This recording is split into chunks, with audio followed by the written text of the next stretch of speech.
يا أيها الذين آمنوا اتقوا الله حق تقاته ولا تموتن إلا وأنتم مسلمون। সমাগত জুমার দিনের সম্মানিত মুসল্লিয়ান একরাম, প্রশংসা মাত্রই সেই আল্লাহ রাব্বুল আলামিনের জন্য নির্ধারিত, যার অপার অনুগ্রহে দুনিয়ার সমস্ত প্রকার কাজকর্ম ঝুট ঝামেলা অপেক্ষা করে সাপ্তাহিক ঈদ জুমার সালাত আদায়ের লক্ষ্যে পূত পবিত্র অবস্থায় আমরা অত্র মসজিদে সমবেত হওয়ার তৌফিক অর্জন করতে পেরেছি। এজন্য হৃদয়ের গভীরতম প্রদেশ থেকে তারই প্রশংসা আদায়ার্থে বলি আলহামদুলিল্লাহ। শতকোটি দুরুদ ও সালাত ও সালাম বর্ষিত হোক তারই প্রেরিত নবী, সর্বশেষ নবী, সর্বশ্রেষ্ঠ নবী আহমদ মুস্তফা মুহাম্মদ মুস্তফা সাল্লাল্লাহু আলাইহি ওয়াসাল্লামের উপর। আল্লাহ রাব্বুল আলামিন মানুষকে আশরাফুল মাখলুকাত হিসেবে সৃষ্টি করেছেন।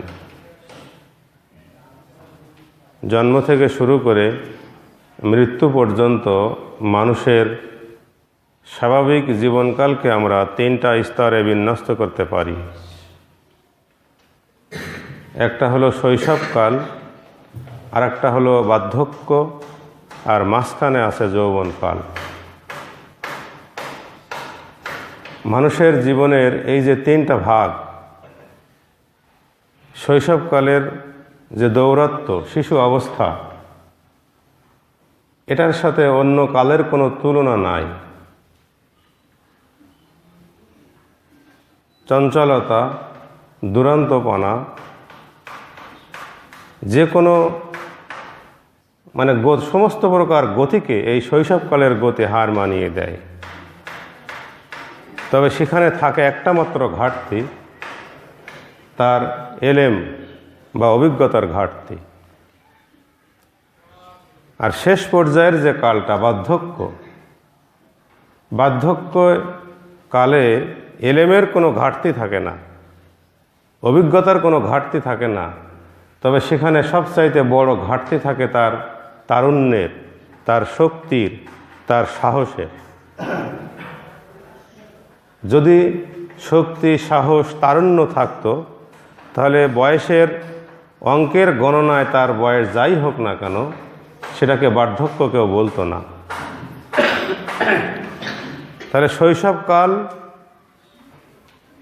এবং বার্ধক্য, এই দুটার ভিতরে মৌলিক পার্থক্য হলো এলেমের। এক জায়গায় জ্ঞানের ঘাটতি আছে, আর এক জায়গায় জ্ঞানের পূর্ণতা আছে। আর একটা ঘাটতি হলে এক জায়গায় গতি আছে, আর এক জায়গায় গতিহীনতা আছে। কিন্তু মাঝখানের যে কাল, যৌবন কাল, এই যৌবন কালে কিন্তু এই দুইটা জিনিসের পরিপূর্ণতা আছে। মানুষের যৌবনকালের যে শক্তি, যৌবনকালের যে গতি, যৌবনকালের যে তারুণ্য, এটা অন্য কোনো কালে নেই। শৈশবকালেও হয় না, বার্ধক্যে তো হয়ই না। সাথে সাথে বয়স যত বৃদ্ধি পেতে থাকে তত তার সার্বিক ক্ষেত্রে অভিজ্ঞতা, জ্ঞান বৃদ্ধি পেতে থাকে। যে কারণে মানব জীবনের এই মধ্যম কালটাকে, যৌবন কালটাকে অতীব গুরুত্বপূর্ণ। আল্লাহ রাব্বুল আলামিন এবং আমাদের নবী আমাদের মাঝে যে জীবন বিধান উপস্থাপন করেছেন, সে জীবন বিধানেও কিন্তু এই যৌবনকালের বিষয়টা স্বতন্ত্রভাবে দেখা হয়েছে। আজকের আমার খুতবার আলোচ্য বিষয় হল দ্বীন প্রচার ও প্রতিষ্ঠায় যুব সমাজের ভূমিকা। আল্লাহ রাব্বুল আলামিন তার দ্বীন প্রচার করার জন্য আদম আলাইহিস সালাম থেকে শুরু করে আমাদের নবী পর্যন্ত 1,24,000 নবী এবং রসুল প্রেরণ করেছেন।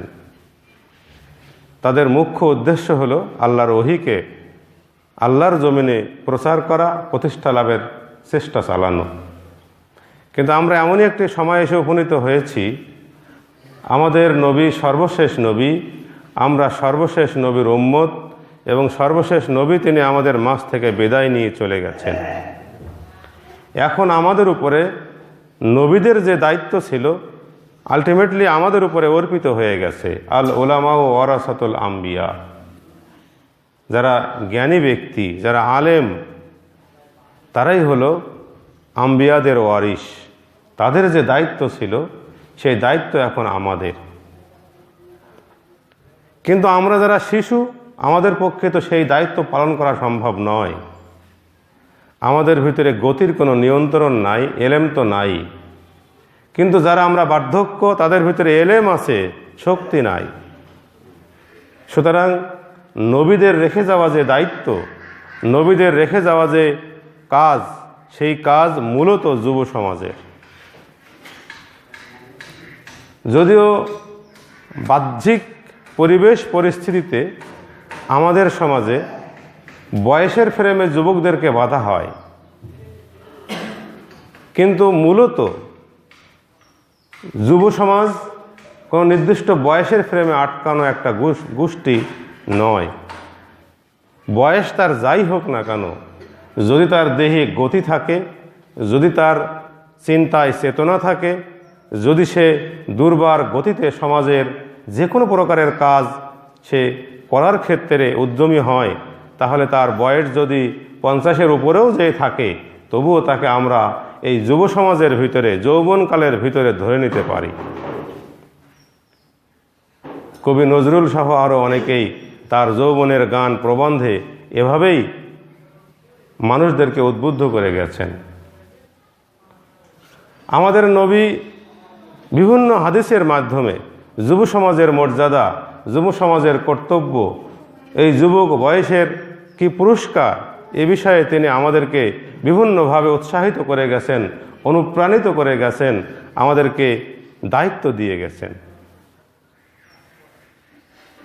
ওই যে বহুবার আমরা শুনেছি, কিয়ামতের ময়দানে যখন আল্লাহর আরশের ছায়া ছাড়া আর কোনো ছায়া থাকবে না, লা জিল্লা ইল্লা জিল্লি, যখন একমাত্র আল্লাহর আরশের ছায়া ব্যতীত কিয়ামতের ময়দানে আর কোনো প্রকার ছায়া থাকবে না। এই স্বাভাবিক গরমকালে আমরা বাইরে রোদের তাপে দাঁড়াতে পারি না, আর কিয়ামতের ময়দানের সেই সূর্যের তাপ কি পরিমাণ হবে সেটা আমরা বিভিন্ন আলোচনায় শুনেছি। আমি সেদিকে আজকে যাচ্ছি না। এই প্রচণ্ড প্রখর তাপের ভিতরে প্রত্যেক মানুষই চাইবে যে আমি সামান্য একটু ছায়া যদি পেতাম, তাহলে আমার এই যে ওষ্ঠাগত প্রাণটাকে আমি একটু স্বস্তি দিতে পারতাম। এই মতো পরিস্থিতির কথা উল্লেখ করে আল্লাহ রসুল বলছেন, লা জিল্লা ইল্লা জিল্লি। আল্লাহ রাব্বুল আলামিন জানিয়ে দিয়েছেন যে ওই মুহূর্তে একমাত্র তার আরশের ছায়া ব্যতীত আর কোনো ছায়া থাকবে না। সেখানে 7 শ্রেণীর মানুষ ওই আরশের ছায়ায় আশ্রয় লাভ করতে পারবে। বলুন আলহামদুলিল্লাহ। সেই 7 শ্রেণীর মানুষের সৌভাগ্য যদি আমরা লাভ করতে পারি, সেই 7 শ্রেণীর যে কোনো একটা শ্রেণীভুক্ত যদি আমরা হতে পারি, তাহলে ওই ভয়াবহতম পরিস্থিতিতে আমাদের জন্য সবচাইতে চরম সৌভাগ্য, যার উপরে আর হয় না। আলহামদুলিল্লাহ। এই শ্রেণীর 1 নম্বর শ্রেণীতে আল্লাহ রাব্বুল আলামিন বলছেন যে তারাই আমার আরশের ছায়াতলে সেদিন আশ্রয় লাভ করতে পারবে, যারা ইমামুন আদিল, ন্যায়পরায়ণ, যারা শাসক, তাদেরকে আল্লাহ রাব্বুল আলামিন ওই ভয়াবহতম পরিস্থিতিতে আল্লাহর আরশের নিচে ছায়া দান করবেন। আর 2 নম্বরে বলা হচ্ছে ওয়াশাবুন নাশা ফি ইবাদাতিল্লাহ। ওই যুবক, কোনো শিশুর কথা বলা হয়নি, কোনো বৃদ্ধের কথা বলা হয়নি। আল্লাহ রাব্বুল আলামিনের পক্ষ থেকে আমাদেরকে সুসংবাদ জানিয়ে দিয়েছেন, যে সংবাদ আমাদের নবী জানিয়ে দিচ্ছেন যে ওই ভয়াবহতম পরিস্থিতিতে 2 নম্বরে যারা আল্লাহর আরশের ছায়াতলে আশ্রয় লাভ করার সৌভাগ্য অর্জন করবেন, তারা হলেন 1 শ্রেণীর যুবক। বলুন আলহামদুলিল্লাহ। তারা কারা? ওয়াশাবুন নাশা ফি ইবাদাতিল্লাহ, যে তার যৌবনকালটা আল্লাহর ইবাদতে অতিবাহিত করেছে। শুধুমাত্র যুবক হলে তো হবে না, কেননা প্রত্যেক বৃদ্ধই তো একসময় না একসময় যুবক ছিল। আর আল্লাহ যদি বাঁচিয়ে রাখেন, তাহলে প্রত্যেক শিশু একসময় না একসময় যুবক হবেই। সুতরাং যুবক হলেই তো আল্লাহ আরশের ছায়াতলে আশ্রয় লাভ করা সম্ভব নয়, যদি নাকি তার সেই যৌবনকালটা, আজকের আমরা যারা বার্ধক্যে উপনীত হয়েছি আমরাও সেই সৌভাগ্যের অধিকারী হতে পারি, যদি নাকি আমরা আমাদের বিগত জীবন, ওই যে আমাদের তরতাজা টকবগে সেই যৌবন কালটা যদি আমরা আল্লাহর ইবাদতে অতিবাহিত করে থাকি, তাহলে আমরাও বঞ্চিত হব না। আর আমরা এখন যারা এখনো পর্যন্ত যৌবনের ভিতরে আছি, শরীরের শক্তি এখনো শেষ হয়ে যায় নাই, আমরা যে কোনো কাজ দুর্বার গতিতে করতে পারি, অসাধ্য সাধন করা আমাদের পক্ষে এখনো পর্যন্ত অসম্ভব বিষয় নয়। আমাদের এখনো প্রস্তুতি নিতে হবে। যদি আমরা সেই কিয়ামতে বিশ্বাস করে থাকি, এবং আমরা যারা মুসলমান আমরা অবশ্যই সেটা করি, আর এই কিয়ামতে বিশ্বাসীরা আমরা এটাও বিশ্বাস করি যে ওই মহাবিচারের দিন, যেদিন আল্লাহর ছায়া ব্যতীত আর কোনো ছায়া থাকবে না, সেই দিন যদি আমরা সেই আল্লাহর ছায়া তথা আরশের ছায়ার নিচে স্থান লাভ করতে চাই, তাহলে আমাদের এই বর্তমান যৌবন কালটাকে পরিপূর্ণভাবে আল্লাহর ইবাদতে অতিবাহিত করতে হবে। বলুন আলহামদুলিল্লাহ। তাহলে যৌবনকালের পুরস্কার, যৌবনকালের গুরুত্ব, যৌবনকালের দায়িত্ব সম্পর্কে কিন্তু এই হাদিসে আল্লাহ রসুল আমাদেরকে স্পষ্টভাবে জানিয়ে দিলেন। এমনিভাবে পর্যায়ক্রমে আরও আলোচনায় আসবে। কিন্তু বর্তমান আমাদের পরিস্থিতি কি? বর্তমান দেশের সার্বিক অবস্থার দিকে লক্ষ্য করলে আমরা দেখতে পাই যে বর্তমান যুব সমাজ অধঃপতনের অতল তলে তলিয়ে গেছে।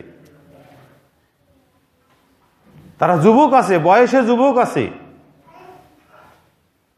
কিন্তু তাদের কার্যক্রম সমাজকে ধ্বংস করে দিচ্ছে।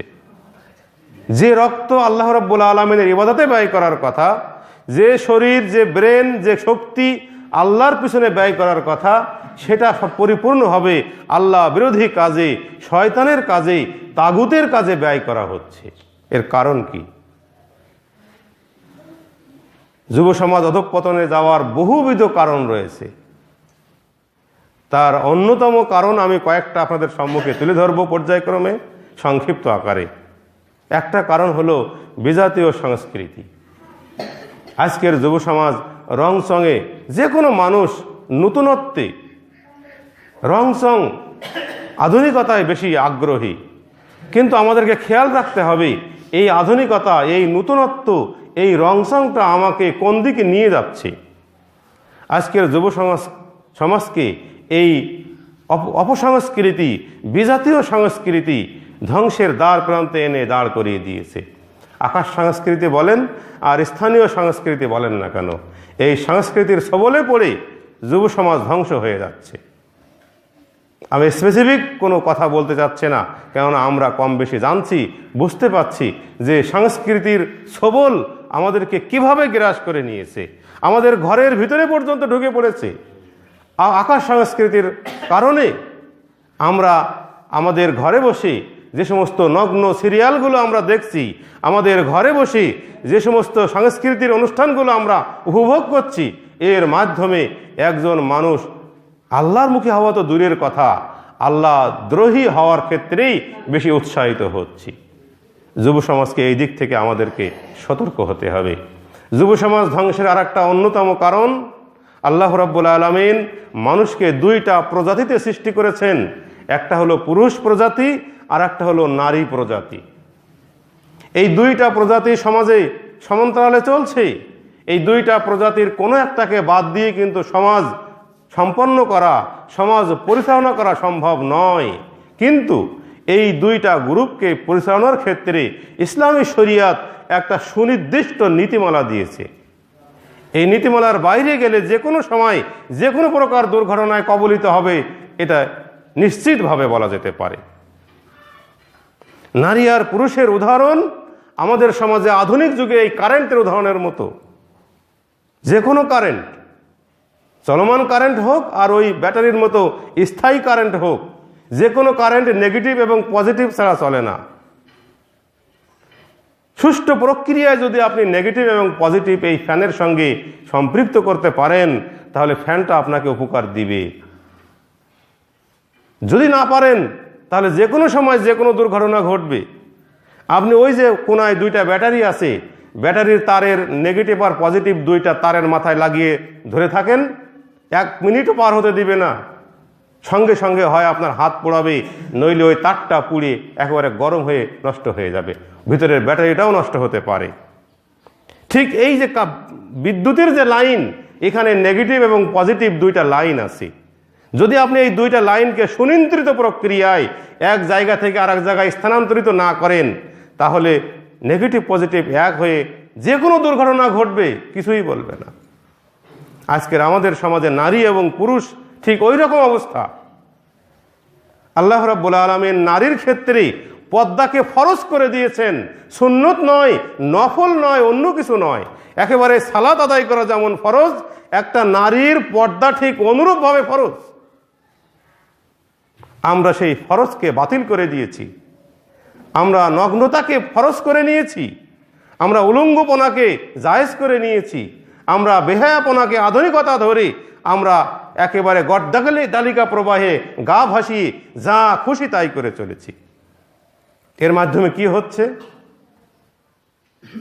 একটা মহিলা যদি নগ্ন অবস্থায়, অর্ধনগ্ন অবস্থায়, ওই হাদিসের বিভিন্ন বিবরণে যেটা বলা হচ্ছে যে কিয়ামতের এমন একটা সময় আসবে, কিয়ামতের আলামত স্বরূপ যেমন একটা সময় আসবে, তখন নারীরা পোশাক পরে থাকবে, কিন্তু সেই পোশাক পরা অবস্থায় নারীদের সমস্ত কিছু দেখা যাবে, অর্থাৎ পোশাক পরা অবস্থাতেও সে নগ্ন থাকবে। এখন তো তাই চলছে। আর ওই রকম পোশাক পরা নগ্ন কোনো যুবতী মহিলা যদি রাস্তা দিয়ে হেঁটে চলে, বাজারে চলাফেরা করে, অফিস আদালত করে, তাহলে তার চারিপাশে যে সমস্ত যুবক ভাইরা চলবে, তাই সে ছাত্র হোক না কেন, আর কর্মজীবী হোক না কেন, আর সাধারণ যুবক হোক না কেন, তাদের পরিস্থিতি কি হবে একবার চিন্তা করে দেখুন। বর্তমান যুব সমাজ ধ্বংসের এটা আর একটা অন্যতম কারণ এই নারীদের বেপর্দায় চলাফেরা করা। এক্ষেত্রে আমাদেরও কিন্তু দায়বদ্ধতা আছে, রাষ্ট্রীয়ভাবে যেমন দায়বদ্ধতা আছে, আমরা যারা সমাজের সমাজকর্তা, আমরা যারা পরিবারের প্রধান, আমরা যারা ওই সমস্ত মেয়ে হোক, বোন হোক, স্ত্রী হোক বা মা হোক, যাদের অভিভাবক আমরা আছি, আমাদেরও কিন্তু একটা দায়ভার বর্তিয়ে যায়। সমাজ গড্ডালিকা প্রবাহে চলছে, আমাকে চললে হবে না। বর্তমান সমাজ ব্যবস্থা এখনো ওই পর্যায়ে উপনীত হয়নি যে আমি আমার নিজের ব্যক্তিগত সম্ভ্রমকে রক্ষা করে চলতে পারবো না। যুব সমাজ ধ্বংসের এটা অন্যতম একটা কারণ, আমি এই ব্যাখ্যার বিস্তারিত আর যাচ্ছি না।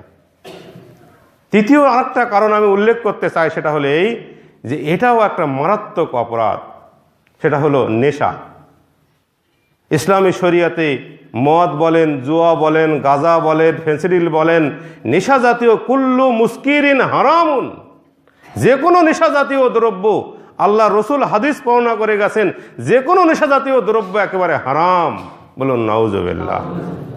অথচ আজকের আমাদের যুব সমাজের কাছে যে কোনো দোকানে, ওই যেখানে আমরা ওই পান বিড়ি সিগারেটের দোকানে যেভাবে অন্য সাধারণ জিনিস আমরা পেয়ে যাই, ঠিক অনুরূপভাবে এখন দেশের বেশিরভাগ ক্ষেত্রে মদ বলেন, গাঁজা বলেন, ইয়াবা বলেন, এইরকম যে সমস্ত যুব সমাজ, যুব চরিত্র ধ্বংসকারী যে সমস্ত নেশাজাতীয় দ্রব্য একেবারে সহজলভ্য হয়ে গেছে, যে কোনো দোকানে, যে কোনো জায়গায় আমরা সহজেই লাভ করতে পারছি।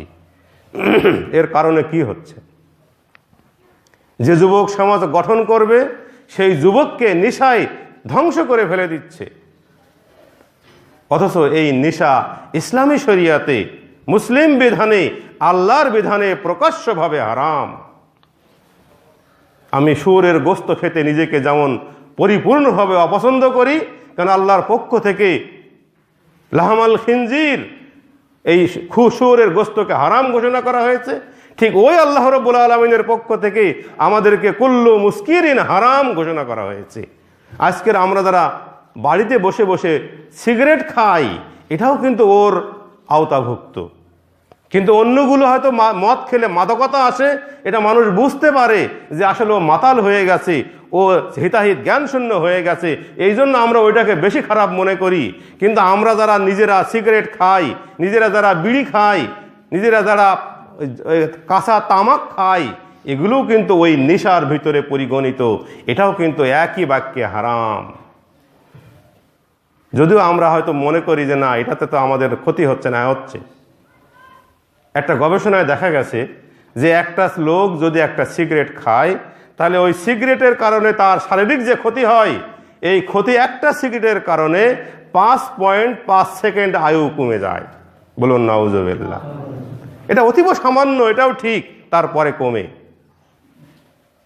আর সর্বোপরি কথা হলেই যেটা আল্লাহ রাব্বুল আলামিনের পক্ষ থেকে আমাদের জন্য হারাম করা হয়েছে, যে কথা বলছিলাম, এই নেশা জাতীয় দ্রব্য যুব সমাজকে এমনভাবে ধ্বংস করে দিচ্ছে যে তারা হিতাহিত জ্ঞান শূন্য হয়ে পড়ছে।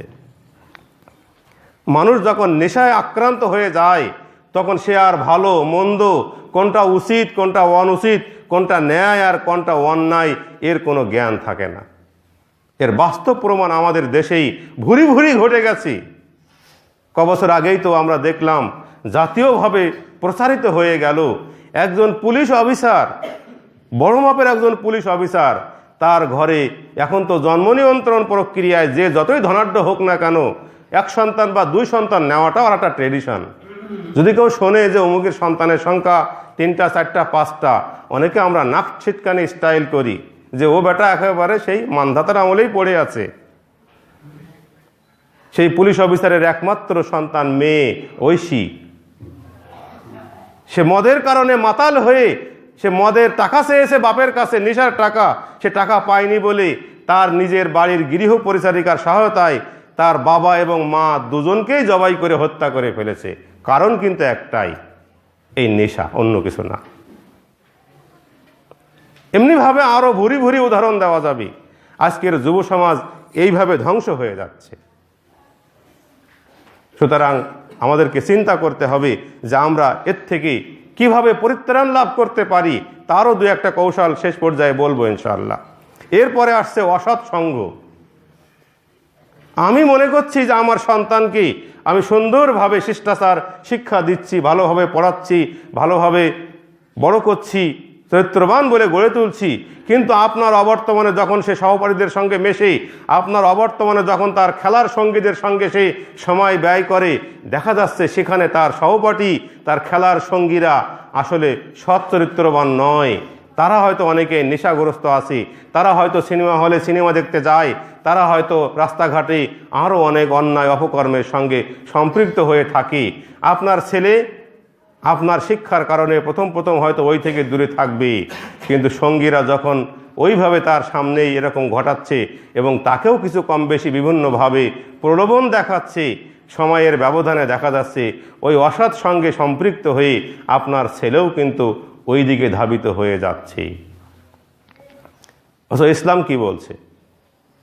ইসলাম বলছে যে তুমি বন্ধু নির্বাচনের জন্য অত্যন্ত সতর্কতা অবলম্বন করো। আল্লাহ রসুল আমাদেরকে একটা হাদিস বর্ণনা করে উদাহরণ সহকারে দেখিয়ে দিয়েছেন যে তুমি যদি, তোমার বন্ধু যদি হয় ওই হাপরওয়ালা, অর্থাৎ যেটা কর্মকার কামার, ওই হাতুড়ি পিঠে যে আমাদের দা বটি খুন্তা কোড়াল ইত্যাদি তৈরি করে, ওই যদি তোমার বন্ধু হয়ে থাকে, তুমি যদি অহরহ তার পাশে যেয়ে বসো, তাহলে ও কি করবে? ও যখন ওই হাপড়টা আনে তখন ফুর আলোকে, ফুর কারণে কিন্তু ওর কয়লার আগুন ছিটকে এদিক ওদিক কিছু ছড়িয়ে পড়ে। আল্লাহ রসুল বলছেন ওই তোমার বন্ধু যদি হয়ে থাকে, তাহলে দেখবে এক সময় না এক সময় ওই হাপড়ের আগুনে তোমার কাপড় পুড়ে গেছে।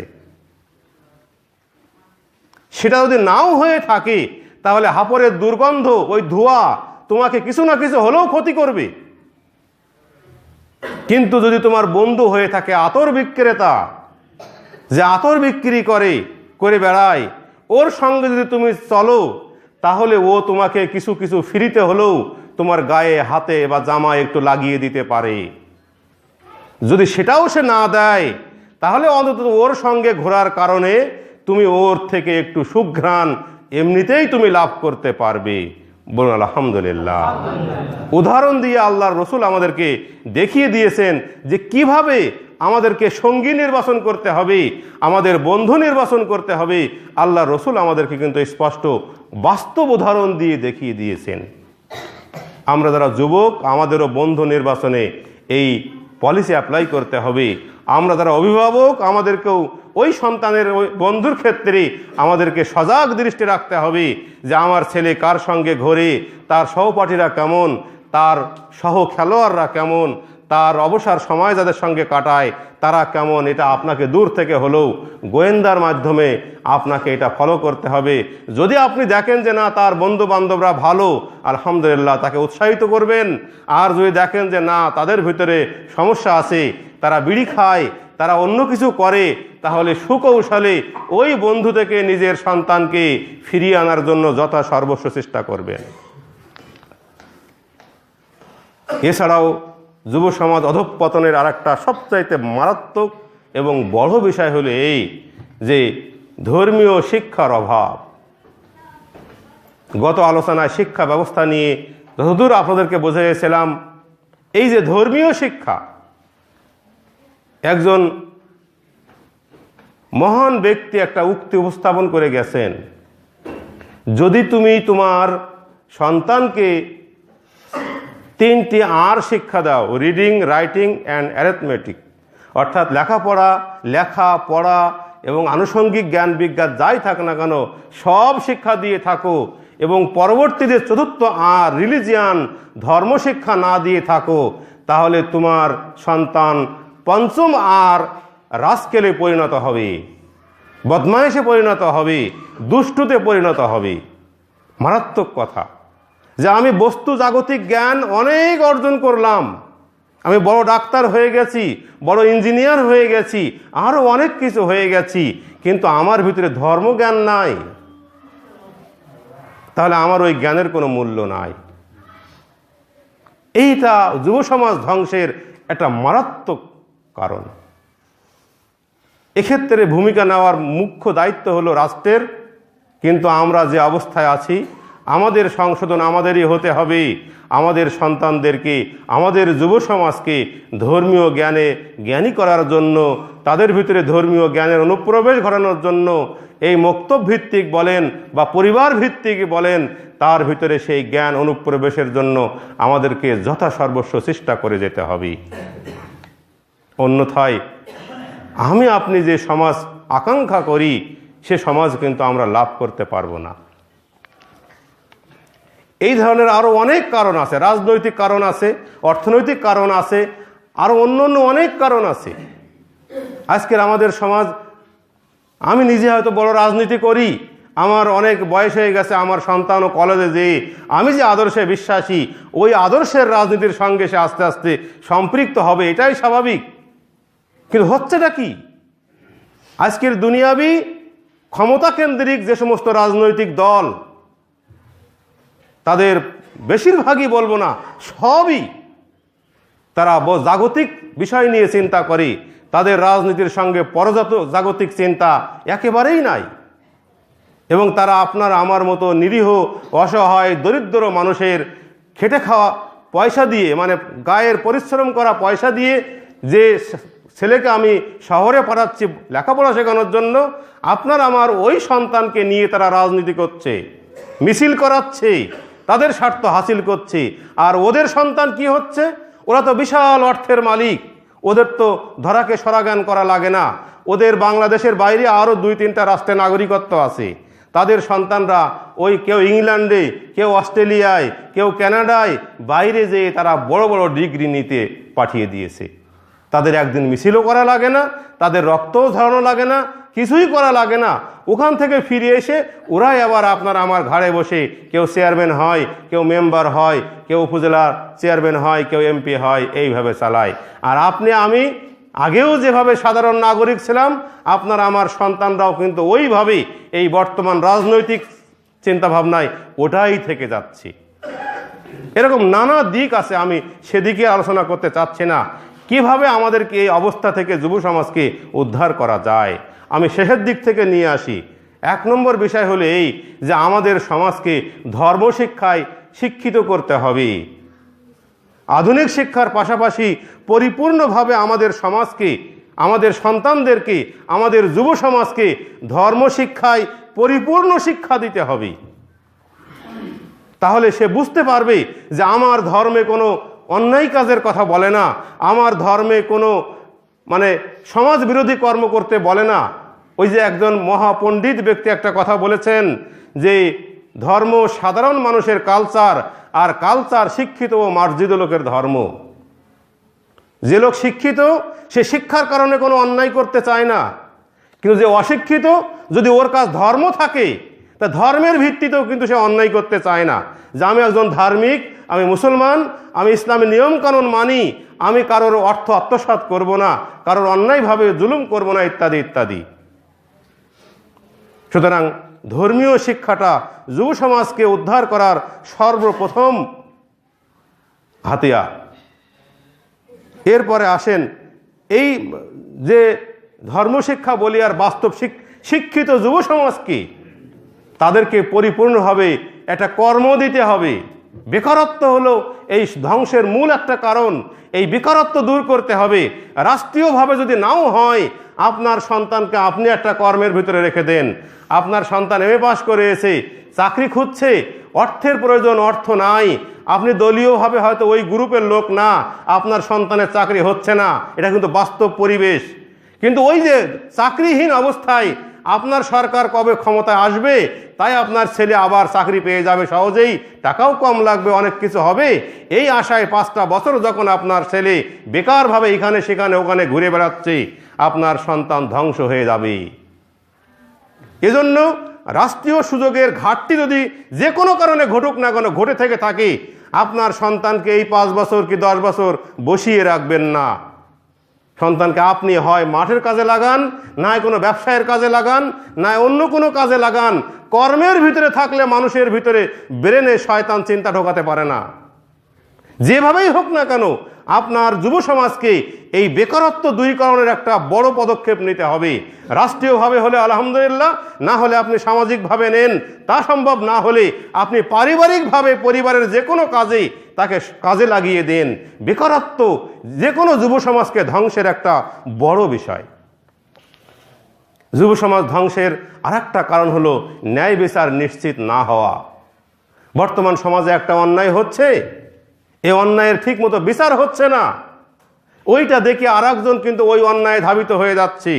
কিন্তু আমার মনে আকাঙ্ক্ষা আছে, আমার মনে চিন্তা আছে, কিন্তু ওই একজন ব্যক্তি যদি একই অন্যায় করেছিল, তার ফাঁসি হয়ে গেছে, তার উপযুক্ত শাস্তি হয়ে গেছে, তার আরও কিছু হয়েছে, ওই ভয়ে কিন্তু আমি ওই দিকে আর ধাবিত হব না। এই জন্য সমাজ পরিবর্তনের, সমাজ সংশোধনের একটা বড় নিয়ামক হলো সর্বক্ষেত্রে ন্যায় বিচার নিশ্চিত করতে হবে। এই ন্যায় বিচারের মাধ্যমে এই যে আল্লাহ রাব্বুল আলামিন আমাদের জন্য কিসাস ফরজ করে দিয়েছেন, কুতিবা আলাইকুমুল কিসাস, আমি তোমাদের উপরে হত্যার পরিবর্তে হত্যাকে জায়েজ করে দিলাম, ফরজ করে দিলাম। তার কারণ কি? ওই হত্যার ভিতরে জীবন নিহিত আছে। আল্লাহ রাব্বুল আলামিন আমাদেরকে বলেছেন যে একজন মানুষ যদি হত্যাযোগ্য অপরাধ করে, তাকে যদি বিচারের মাধ্যমে হত্যা করা হয়, ওর মাধ্যমে বাকি বহু লোকের জীবন রক্ষা পেয়ে যায়। বলুন আলহামদুলিল্লাহ। এই জন্য সমাজে যে কোনো অবস্থায় যদি ন্যায় বিচার নিশ্চিত করা যায়, তাহলে অবশ্যই অবশ্যই ওই সমাজের যুব সমাজ একটা সুস্থ পরিবেশ পেয়ে যায়। এরপরে যেটা বলছিলাম যে নেশার কারণে ধ্বংস হয়, এই নেশামুক্ত পরিবেশ তৈরি করতে হবে। রাষ্ট্রীয়ভাবে, সামাজিকভাবে এই নেশার কুফল বলি আনুষঙ্গিক সমস্ত ক্ষেত্রে যেভাবে সম্ভব হোক না কেন, এই যুব সমাজ ধ্বংস থেকে রক্ষার একটা বড় উপায় হলো এটা নিশ্চিতকরণ।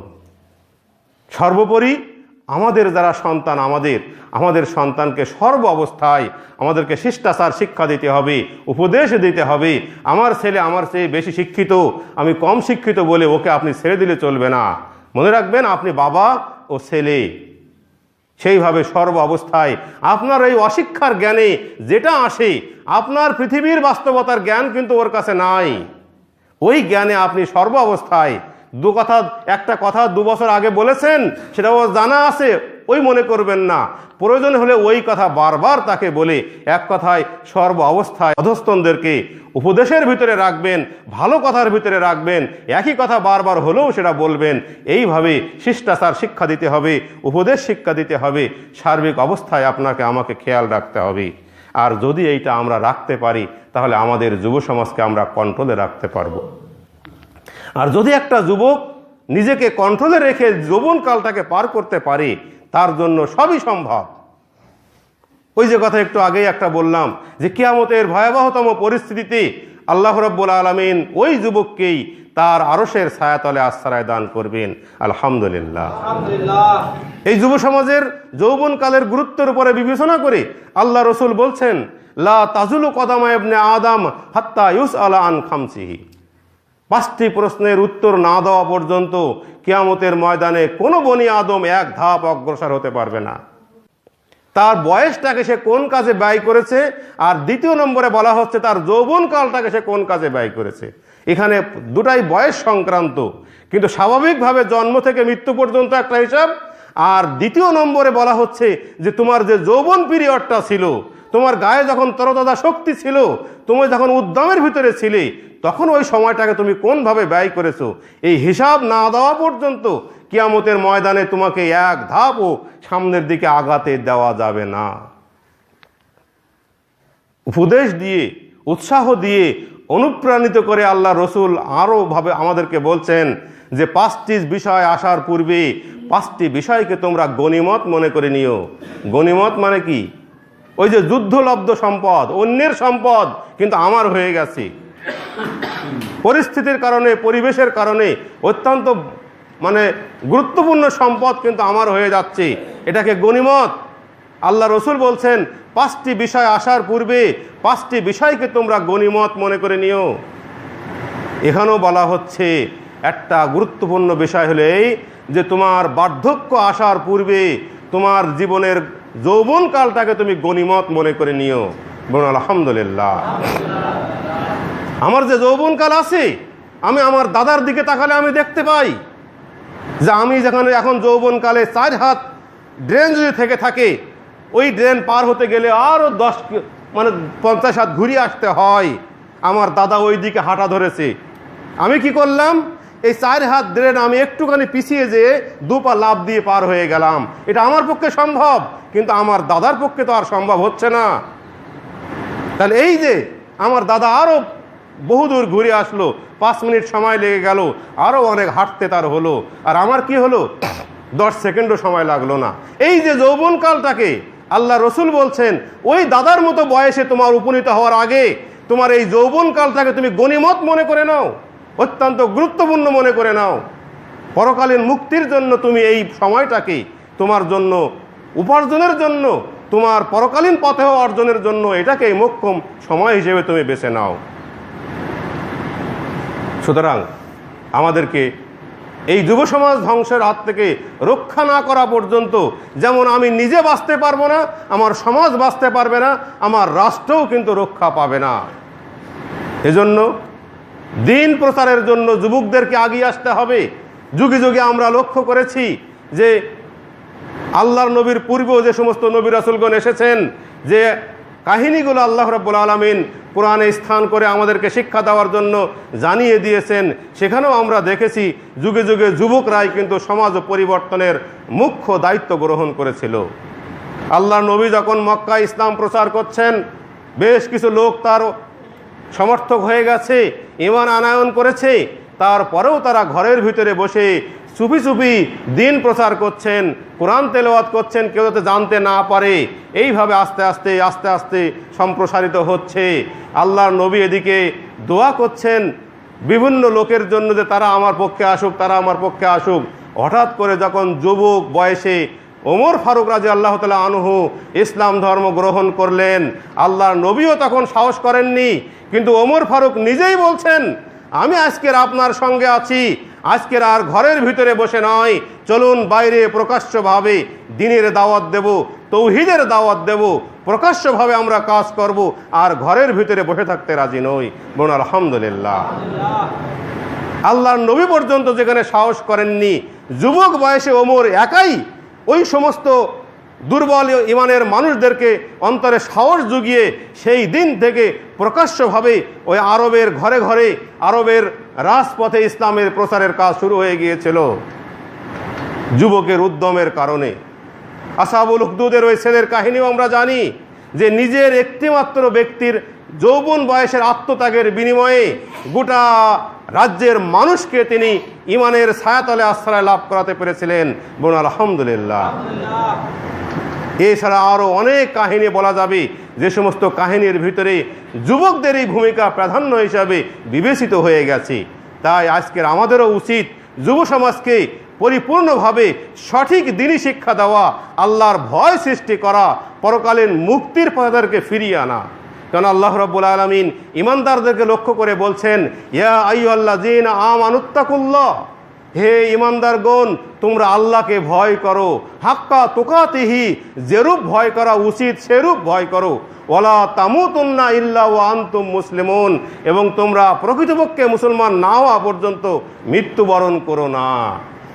আজকের এই যুব সমাজের ভিতরে যারা সমাজের যে কোনো অন্যায় অপকর্ম করছে, ওদেরকে যদি আমরা ওদের অন্তরে যদি আল্লাহর ভয়ে ঢুকিয়ে তাদেরকে ফিরিয়ে আনতে পারি, তাহলে যেমন তাকে রক্ষা করা সম্ভব হবে, তেমনি তার ওই তারুণ্যকে, তার ওই যৌবনকে, তার ওই গতিকে কাজে লাগিয়ে সমাজ পরিবর্তন করা, সমাজে শান্তি ফিরিয়ে আনাও কিন্তু সম্ভব হবে। কিন্তু আমাদের বর্তমান সমাজের যারা যুবক, তাদের ভিতরে মানসিকতা হলো এই যে আমরা আধুনিক মানুষ, আমরা বেশি বুঝি, এই মসজিদে জুমা না পড়তে না গেলেই নয়, তাই যেতে হয়, ওই 1টা 10-এ গেলেই হবে। এজন্য কিন্তু আমাদের জ্ঞানের ঘাটতি। আমরা বুঝি যারা বোঝে না, ওই মুরব্বীরা ওরা আগে আগে গেছে যাক। কিন্তু আমরা এটাও কিন্তু জানি, এই জুমার সালাতে যখনই আজান হয়ে যায় তখনই আমাদের আমলের যে এক্সট্রা আমলের যে একটা সুযোগ থাকে, সেই আমলের খাতা বন্ধ হয়ে যায়, এটাও কিন্তু আমরা জানি।